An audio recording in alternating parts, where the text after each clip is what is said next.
উনি হলেন রাজীব চৌধুরী। আসসালামু আলাইকুম। ওয়ালাইকুম আসসালাম। তোমার নাম বলো। রাজা। বংশের নাম? জিরো। জিরো মানে?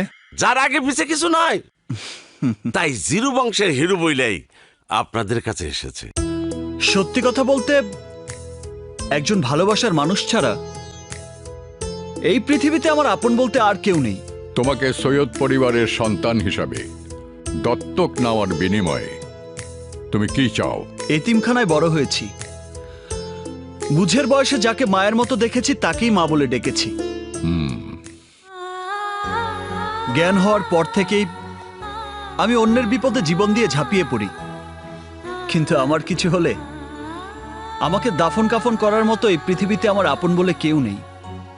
আর তাই কেউ যদি আমাকে মা বাবা বোন সহ একটা পরিবার উপহার দিতে চায়, সেটা হবে আমার জীবনে পরম পাওয়া।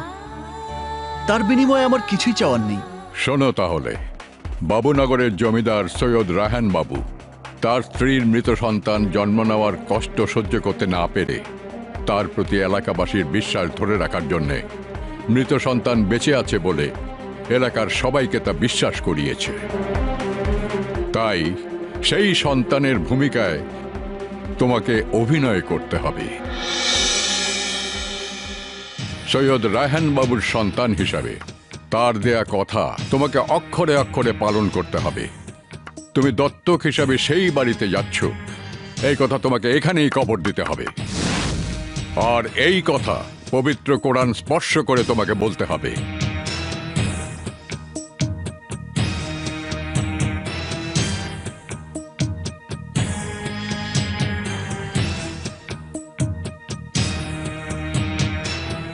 আমি এই পবিত্র কোরআনে হাত রেখে কসম খেয়ে বলছি, আজ থেকে আমি ওই সৈয়দ বাড়ির একমাত্র সন্তান।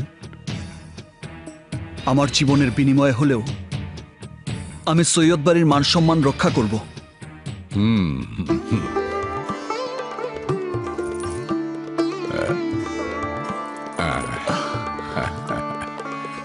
তাহলে আজ থেকে তোমার নাম শুধু রাজা নয়, রাজা বাবু। ইয়েস! আজ থেকে খোদা ছাড়া কোনো শক্তির কাছে হব না কাবু। তাই আমি রাজা বাবু।